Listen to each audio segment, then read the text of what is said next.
ప్రధాన కారకుడు జగన్మోహన్ రెడ్డి, అలాంటి జగన్మోహన్ రెడ్డి నువ్వే మా భవిష్యత్తు అనే స్టిక్కర్ లేకపోతే చంద్రబాబు.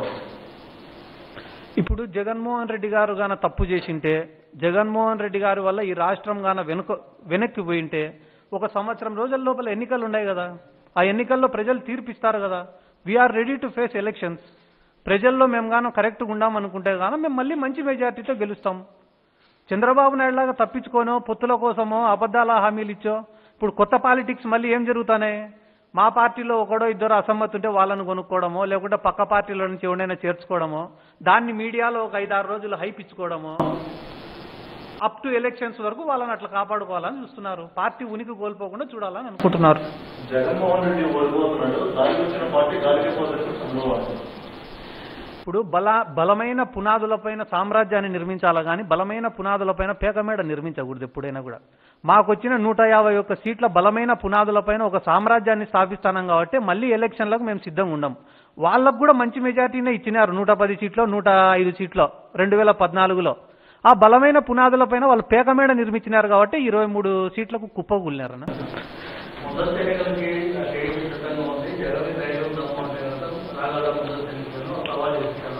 మేము ప్రజలకు ఇచ్చిన మాటలు ఇంకా ఫుల్ఫిల్ చేయాల్సినవి ఉన్నాయన్న. 5 ఏళ్ల పాటు సంక్షేమ పథకాలు ఇస్తాము, 5 ఏళ్లలో హౌసింగ్ చేస్తాము, 5 ఏళ్ల లోపల ఇళ్ల పట్టాలు ఇస్తాము, 5 ఏళ్ల లోపల ఉద్యోగాలు ఇస్తామనో రకరకాల వాగ్దానాలు చేసినాము. అవన్నీ నెరవేర్చిన తర్వాత ఎన్నికలకు పోయేదానికి మేము కూడా సిద్ధంగా ఉన్నాము. వాళ్ళేం బై ఎలక్షన్లు చూడలేదా, స్థానిక సంస్థల ఎన్నికలు చూడలేదా? ఏ ఎన్నిక జరిగినా కూడా డిపాజిట్లు లేకుండా పోతున్నారు. మళ్ళీ వాళ్ళు దమ్ము ధైర్యము ఇవన్నీ మాట్లాడితే ఎంతవరకు న్యాయం?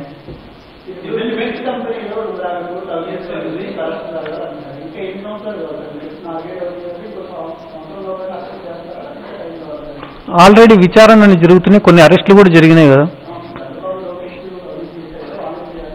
అందుకే ఇంకా విచారణ అనేది డ్యూ ప్రాసెస్ కదన్న. అది ఈ రోజు అనుకొని రేపైతే ఎత్తారు కదా ఎవరిని కూడా. ఒకదాని తర్వాత ఒకటి విత్ పర్ఫెక్ట్ ఎవిడెన్స్ చేస్తారు. అన్ని ఎవిడెన్స్లు గ్యాదర్ చేసుకొని మళ్ళీ వాళ్ళు తప్పించుకోకుండా చేస్తారు. పర్ఫెక్ట్గా మొత్తం సిస్టమ్ని పర్ఫెక్షన్ లేకుండా కానీ అరెస్ట్ చేస్తే మళ్ళీ మీరు చెప్పినట్టుగా బెయిల్ తెచ్చుకుంటారు, కేసులు నీరు గారుస్తారు. అంతే, ఈరోజు కావచ్చు రేపు కావచ్చు.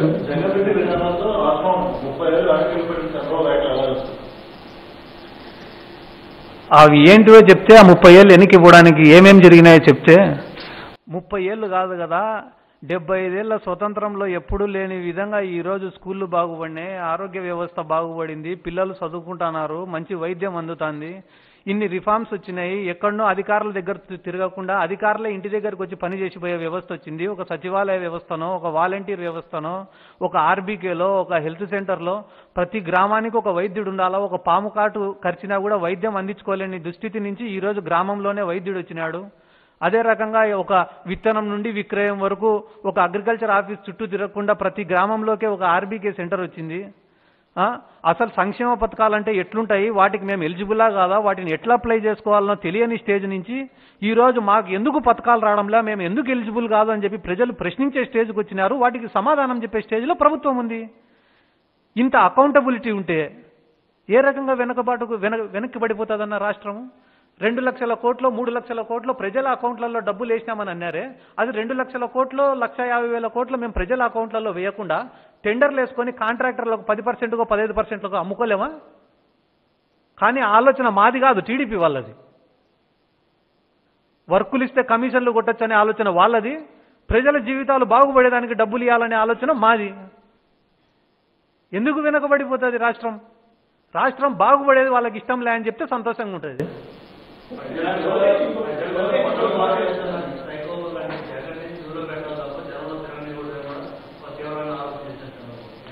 ఇప్పుడు ఆరోపణలు చేయడమే పనిగా పెట్టుకొని ఉన్నారన్న వాళ్ళు. ఒక ట్రాన్స్లో బతుకుతారని నేను చెప్పినా కదా, మాకన్నా గొప్పోళ్ళు ఎవరు లేరు, ఆ స్థానంలో కూర్చుంటే మేమే కూర్చోవాలా, వేరే వాళ్ళు కూర్చోకూడదు, ఎన్నేళ్ళైనా ఈ రాష్ట్రాన్ని మేమే పరిపాలించాలా, అది వాళ్ళ యొక్క దుర్బుద్ధి. ఏమన్నా మాట్లాడతారు, ఏమన్నా చేస్తారు.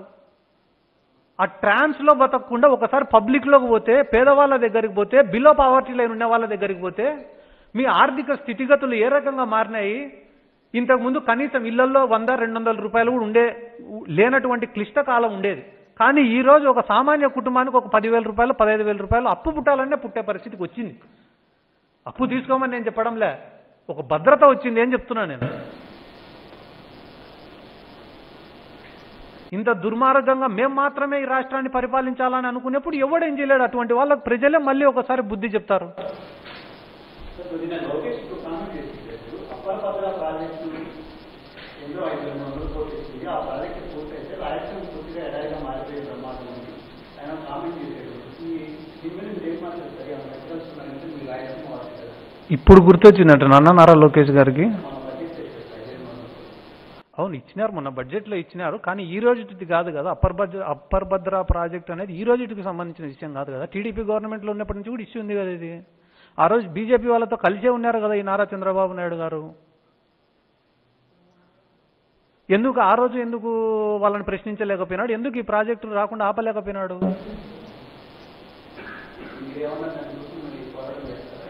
మాట్లాడి అందరినీ కలుపుకొని ముఖ్యమంత్రి గారు నోటీసు కూడా తీసుకొని పోయి దీనిపైన ఏదో ఒకటి మాట్లాడాలని చెప్పి ఖచ్చితంగా అడుగుతాం. యువతకి ఉద్యోగ ఉపాధి అవకాశాలు కల్పించడంలో జగన్మోహన్ రెడ్డి ప్రభుత్వం ఫెయిల్ అయిందంటే జనసేన టీడీపీ ఇప్పుడు ఓవరాల్గా మీరు అన్ని డిపార్ట్మెంట్స్ కలిపి వైఎస్ఆర్ కాంగ్రెస్ పార్టీ ఇచ్చినటువంటి ఉద్యోగాలు ఎన్ని, తెలుగుదేశం పార్టీ వాళ్ళ టెన్యూర్లో ఇచ్చినటువంటి ఉద్యోగాలు ఎన్ని అనేవి మీరు ఒకసారి లిస్టు తీస్తే దాన్ని బట్టి సచివాలయ ఉద్యోగాలే కాదు అంటారు వాళ్ళు. నెలకు దాదాపు 29,000 30,000 జీతం ఇస్తున్నాం ఇప్పుడు వాళ్ళకి. అంటే ఆ 2,14,000 మంది, 1,20,000 మంది, 1,30,000 మందో వీళ్ళు ఎవరు కూడా మనుషులు కాదా? ఎలిజిబుల్ కాదా? క్వాలిఫైడ్ కాదా? అవి ఉద్యోగాలే కాదు. ఇట్లా చులకన భావం ఎందుకు? లేదా వాళ్ళు బాగుపడడం ఇష్టం లేదా? వాళ్ళ టెన్యూర్లో వాళ్ళు ఇచ్చినటువంటి ఉద్యోగాలు ఎన్ని?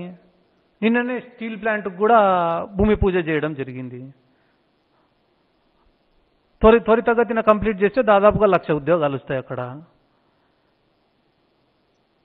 మేము పనిచేసేది కేవలం ప్రజల కోసమే. ఇంత భారీ మద్దతు, 51% ఓట్ బ్యాంకు, 151 సీట్లు, ఇంత అభిమానము, ఇవన్నీ పెట్టుకున్న తర్వాత మేము ఏ పని చేసినా కూడా ప్రజల బెనిఫిట్ కోసమే చేస్తాం తప్ప మా సొంత లాభాలు ఏముంటాయనా? నేను మీకు ఇందాకనే ఉదాహరణ చెప్పిన 2,00,000 కోట్ల రూపాయలు ప్రజల అకౌంట్లలో వేసే బదులు వర్కులు చేసినా కమిషన్లు ఎవరికైనా ఇచ్చి టీడీపీ వాళ్ళ మాదిరి సంపాదించుకున్నా ఎన్ని అవకాశం లేదు. కానీ ఆ పని చేయలేదే. డైరెక్ట్ పబ్లిక్కే ఇచ్చినామే డబ్బులు, బెనిఫిషియర్స్కే ఇచ్చినామే. ఇంకా ఇంత గొప్ప పని చేసిన తర్వాత కూడా మాలో స్వార్థం కనిపిస్తుందే? చంద్రబాబు నాయుడు గారు చేసేటివి ఎట్లుంటాయంటే, వాళ్ళు ఎంత ట్రాన్స్లో బతుకుతున్నారంటే, చంద్రబాబు నాయుడు గారు కానీ ఈ లోకేష్ కానీ ఇంకొక ఆయన కానీ ఎంత ట్రాన్స్లో బతుకుతున్నారు వీళ్ళంటే, మా ఊర్లో చెట్టు కింద 2 తాగుబోతులు కూర్చొని ఉంటారు. వాళ్ళు ఎప్పుడు తాగడము, ఒరే నందికొట్కూరులో ఈ మర్డర్ జరిగింది, పులివెందుల్లో ఆ మర్డర్ జరిగింది, కర్నూలులో ఈ మర్డర్ జరిగింది, ఆళ్లగడ్డలో ఈ మర్డర్ జరిగింది అని మాట్లాడుతా వాళ్ళు. నేను ఒక 10 రోజుల తర్వాత ఊరికి పోతే వాళ్ళిద్దరు వైట్ అండ్ వైట్ వేసుకొని అద్దాలు పెట్టుకొని తెల్ల చెప్పులు వేసుకొని కూర్చున్నారు. వెంటనే వేరే వాళ్ళని పిలిచి అడిగిన, ఏమైందిరా వాళ్ళు అట్ట కూర్చొని ఉన్నారంటే, అన్న వీళ్ళు రోజు ఈ ఫ్యాక్షన్ గురించి, ఈ మర్డర్ల గురించి మాట్లాడి వాళ్ళే ఫ్యాక్షనిస్టులు అనే ట్రాన్స్లోకి వెళ్ళిపోయినారంట. అంటే మేమే చేసినాము ఈ మర్డర్లన్నీ అనే ఫీలింగ్లోకి వెళ్ళిపోయినారంట. అట్ట మన రాష్ట్రంలో కూడా చెగువీరా, స్వామి వివేకానంద, ఫిడెల్ క్యాస్ట్రో ఇట్లాంటి పేర్లన్నీ చెప్పి వాళ్లకు నీతులు సూక్తులు నేర్పించింది కూడా మేమే అనే ట్రాన్స్లో బతుకుతున్నారు చాలా మంది. అర్థమైందా అన్న? పోరాటం ప్రజల్లో తిరుగుబాటు వచ్చిందంటే కానీ ఎవడొచ్చి పోరాటం చేయాల్సిన అవసరం లేదు, ప్రజలే పోరాటం చేస్తారు. నాకు జ్ఞానం ఉన్నప్పటి నుంచి మన దేశంలో ఒక లోక్పాల్ బిల్లు కానీ, నిర్భయ చట్టం కోసం జరిగిన ఉద్యమం కానీ, పక్క రాష్ట్రమైన తెలంగాణలో జరిగినటువంటి ఉద్యమం కానీ, ఆడ జల్లికట్టు కోసం తమిళనాడులో జరిగిన ఉద్యమాలు కానీ, సమాజంలో ఉండే అన్ని వర్గాల ప్రజలు వచ్చి పోరాడినారు. అది పోరాటం అంటే.